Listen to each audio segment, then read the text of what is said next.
Hello friends, welcome to my YouTube channel. आज आजपासून आपण जी सिरीज सुरू करतोय दॅट इज MID ऍक्ट 1961 वर जे काही MCQs आहेत त्याच्यावर.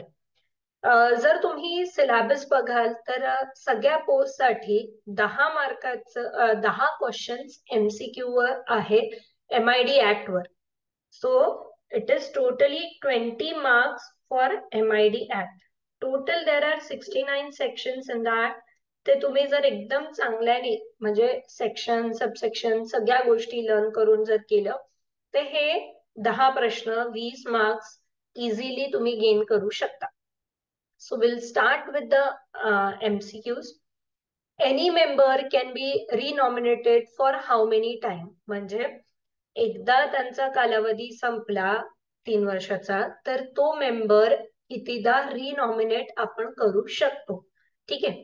Can be renominated only once, can't be renominated only 2 times or unless disqualified can be renominated. बघा म्हणजे सगळ्यांचं मी प्रत्येक प्रश्नाचं विथ सेक्शन, कारण की कसं आहे की हा प्रश्न इथे मी फ्रेम केलेला आहे, पण इट मे पॉसिबल दॅट असा प्रश्न सुद्धा येऊ शकतो की टर्म्स आणि ऑफिसेस ऑफ द कंडिशन कोणत्या सेक्शन नुसार आहेत. So be careful about the explanation. तो परत परत वाचा म्हणजे तुम्हाला चांगल्याने समजेल. So under the section 6 terms of office and condition of service आहे.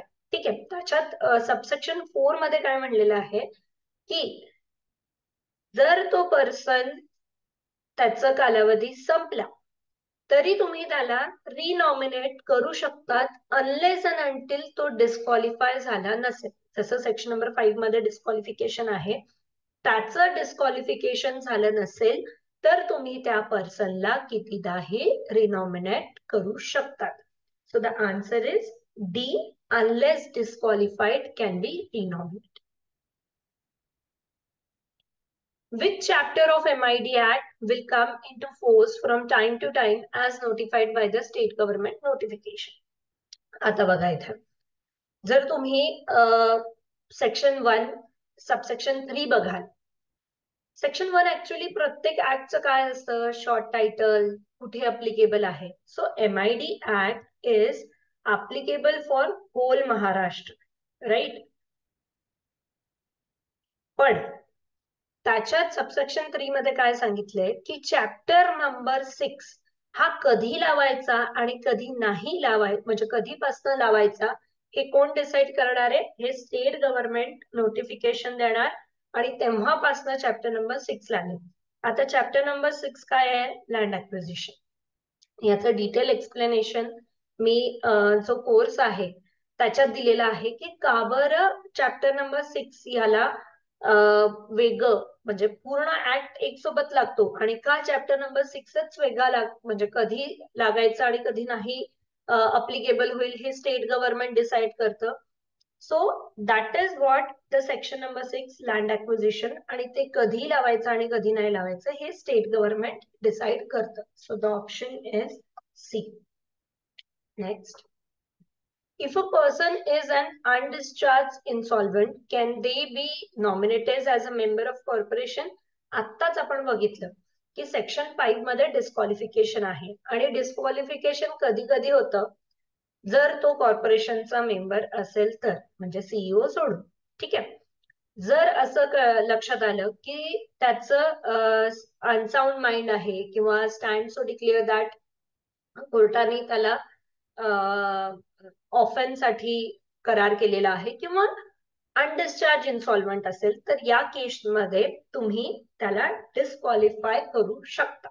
So the answer is no, we can not nominate them as a member because याला आपण डिस्क्वालिफिकेशन केलेलं आहे, right. Next. What does the corporation refers to this act? हा प्रश्न खूप easy आहे पण याचं एक्सप्लेनेशन मध्ये अजून एक प्रश्न लपलाय, तो आपण बघू. बघा, कॉर्पोरेशन म्हणजे काय, हा काही म्युन्सिपल कॉर्पोरेशन आणि असं कॉर्पोरेशन नाही. So what is this, this is MIDC, this is that corporation, Maharashtra industrial development corporation, जो सेक्शन 3 नुसार आपण एस्टॅब्लिश करतो तो आहे. पण याच्या सोबत सोबत नेक्स्ट एक्सप्लेनेशन मध्ये प्रश्न काय म्हणलाय की कॉर्पोरेशनची डेफिनेशन कोणत्या सेक्शन आणि सबसेक्शनच्या अंडर दिलेली आहे. एव्हरीवन रिमेंबर्स दिस सेक्शन 2 कारण की सेक्शन 2 मध्येच सगळ्या डेफिनेशन्स आहेत. So D is the answer. याच्यात आपण बघितलंय याला कसं लर्न करायचं. ए मध्ये काय आहे, बी मध्ये काय आहे, सी मध्ये काय आहे आणि डी मध्ये कॉर्पोरेशन आहे. याच्यात आपण कोर्स मध्ये बघितलेलं आहे की याला रिमेंबर कसं ठेवायचं आहे की सी आणि त्याच्यानंतर डी. सो डी मध्ये कॉर्पोरेशन दिलेला आहे. Right. Next, power to levy service charges by the corporation is explicitly provided by which section of MID Act 1961? बघा आपण डायरेक्ट सेक्शन बघू, त्याच्यातही काही प्रश्न लपले आहेत. सेक्शन नंबर 17 काय सांगतं? Power to levy the service charges. Corporation is lawful जर काहीही कोणतेही सर्व्हिस चार्जेस किंवा चार्जेस फीज करायचं असेल for the maintenance of the road, drainage, water supply, तर ते करू शकतात. त्यांच्याकडे तो पॉवर आहे. including the provision of street light at a such rate as may be specified from time to time, and such fees or a charge may be laid on the plot holders or other person who is taking the benefit of that service. म्हणजे हा levy service charges कोणावर देतात हा इथे प्रश्न लपलेला आहे. तर आयदर अ प्लॉट होल्डर किंवा जो कोणी त्याचं बेनिफिट घेत आहे त्याच्यावर हा सर्व्हिस चार्ज म्हणा किंवा फीज म्हणा आपण आकारू शकतो, कॉर्पोरेशन आकारू शकते. So the answer is section 70. Next, choose from the given option the category of the person that can be benefited from the power of corporation to construct the building for housing purpose as per the section 15E. 15E खूप important section आहे. 14 आणि 15 functions and power important section आहे. Even the section number सुद्धा लक्षात ठेवा. So power आहे. Power मध्ये कोणत्या कोणत्या गोष्टी आल्या की जेव्हा आपण बघतो इथे दिलेलं आहे to construct the building for housing of the employee of such industry. अशा इंडस्ट्रीजच्या एम्प्लॉईज साठी आपण ती बिल्डिंग तिथे बिल्डिंग बांधू शकतात. तिथे हाऊसिंग हा पर्पज देऊ शकतो for the employee of that, for the employee. So answer is employee. Next, as per the provision of such subsection of section 48. बघा सेक्शन नंबर 48 इम्पॉर्टंट आहे. सेक्शन नंबर 48 मध्ये काय काय सांगितलेलं आहे की जर का तो रिप्रेझेंटेटिव्ह किंवा वर्कमॅनला किंवा एखाद्या ऑथराइज्ड पर्सनला एखाद्या बिल्डिंग मध्ये एंटर करायचं असेल तर तो एंटर करू शकतो. कोणत्या गोष्टीसाठी एंटर करू शकतो? तर ऑप्शन्स तर सगळे दिलेले आहे की सर्वे करायचं असेल, व्हॅल्युएशन करायचं असेल, एक्झामाइन work for the sewer and the drainage करायचं असेल, तिथे बोरिंग करायची असेल किंवा digging of the subsoil strata करायचं असेल, बाउंड्री सेटअप करायची असेल तर ते एंटर करू शकतात. याच्या पुढे अजून एक सबसेक्शन आहे की सूर्य गवल्यानंतर आणि सूर्य मावळण्याच्या अगोदर या टाइम मध्ये तो त्या बिल्डिंग मध्ये एंटर करू शकतो. सो द आन्सर इज, इथे प्रश्न काय होता की specifically for the purpose of examining the sewer and the drain या गोष्टीसाठी कोणता सबसेक्शन आहे? तर बघा सीवर आणि ड्रेन साठी सबसेक्शन बी आहे. सो द आन्सर इज बी. आणि सिमिलर पॅटर्न मध्ये बाउंड्रीज किंवा line by placing the cutting trenches करायचे असेल तर त्याला सबसेक्शन ई आहे. So the answer is E. Next question पण सिमिलर होता, फक्त त्याच्यात आपण सबसेक्शन विचारलं होतं. Yes. Next, Section 50 of MID Act 1961 primarily deals with which of the following subject? बघा 50 आहे आणि 50A आहे. 50A मध्ये काय सांगितलेलं आहे की जर का गव्हर्नमेंटला असं वाटलं की म्हणजे काही पॉवर्स गव्हर्नमेंट दुसऱ्याला म्हणजे to issue the directions to the local authority.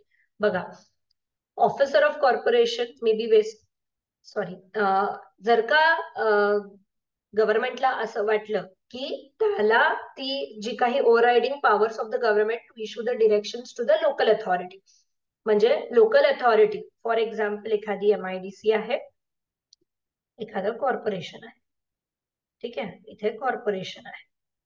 So जो काही गव्हर्नमेंट सांगू शकतो लोकल अथॉरिटीला की तुम्ही इथे सोयी सुविधा म्हणजे अम्युनिटीज प्रोव्हाइड करा किंवा काही करा. So overriding powers of government to issue the directions to the local अथॉरिटीला सुद्धा ते डिरेक्शन्स देऊ शकतात.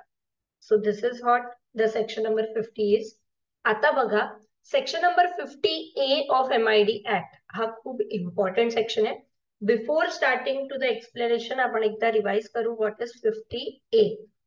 तर एखादा MIDC एरिया आहे, ठीक आहे, त्याच्या विदिन 10 किलोमीटर्स मध्ये एखादी लार्ज स्केल इंडस्ट्री येते आणि त्याच्यासाठी कलेक्टरकडे म्हणजे अप्लिकेशन आलं की वी नीड टू NA करून हवंय आम्हाला.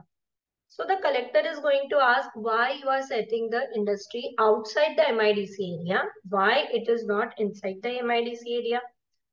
मग तो इंडस्ट्रियलिस्ट तुम्हाला रिझन देत म्हणजे सांगतील की because of that.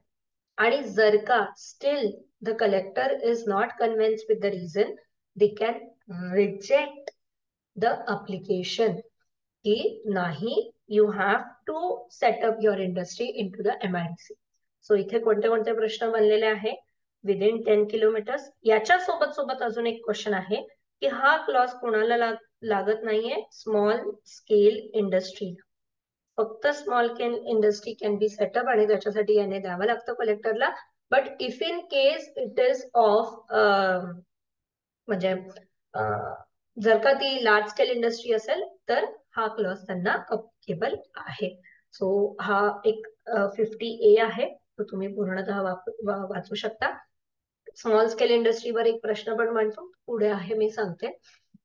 Section 52F MID act primarily deals with which of the subject. So 50 बघा, ऑडिट. ऑडिट आपल्याला माहिती आहे, ऑडिट कुठे आहे, एक वरच्या सेक्शन्स मध्ये आहे. सो 25 इज ऑडिट म्हणजे फंड्स, फायनान्सेस, रिझर्व्ह फंड्स हा 27. 15 मध्ये जनरल पॉवर्स ऑफ कॉर्पोरेशन, आताच तुम्हाला सांगितलं 14 आणि 15 खूप इम्पॉर्टंट आहे, ते तिकडे आहे. 51 इज रिकव्हरी, इथे कन्फ्युजन होऊ शकतं. 51 is recovery and 52 is service of notice. म्हणजे नोटीस कोणाला जाते, फॉर्म म्हणल्यावर कोणाला जाते, कोणत्या ऍड्रेसवर जाते, काय होतं, त्या सगळ्या गोष्टी service of notice. So the answer is D. Next, हा तो प्रश्न आहे. सेक्शन 50A मध्ये जेव्हा स्मॉल स्केल इंडस्ट्री म्हणलंय, याचा अर्थ काय होतो. So capital investment for plant and machinery जर का तुमचे 10 लाखापेक्षा कमी असेल, then it is term as small scale industry. So the answer is plant and machinery साठी. आणि इथे हा 10 लाख वाला पण प्रश्न बनू शकतो. So remember this question. So अशा प्रकारे आपण MCQs घेतोय. There is a specific course for this on Edufest academy app. त्याच्यात तुम्हाला पूर्णतः सेक्शन 1 to 69 पर्यंत पूर्णतः एक्सप्लेन आहे. 10 टेस्ट आहेत. त्याच्यासोबत सोबत अशाच प्रकारचे व्हिडिओज विच म्हणजे जे एक्सप्लेन करतात ते प्रत्येक MCQ इन डिटेल, असे व्हिडिओज तुम्हाला सुद्धा या एज्युफेस्ट अकॅडमीच्या ऍप मिळेल. खाली डिस्क्रिप्शन बॉक्स मध्ये मी लिंक टाकलेली आहे फॉर गुगल प्ले स्टोअर और ऍप स्टोअर, ऍपल स्टोअरवर. सो तुम्हाला ते डाउनलोड करून त्या ऍप वरती तुम्हाला हा कोर्स मिळेल. Thank you, thanks a lot.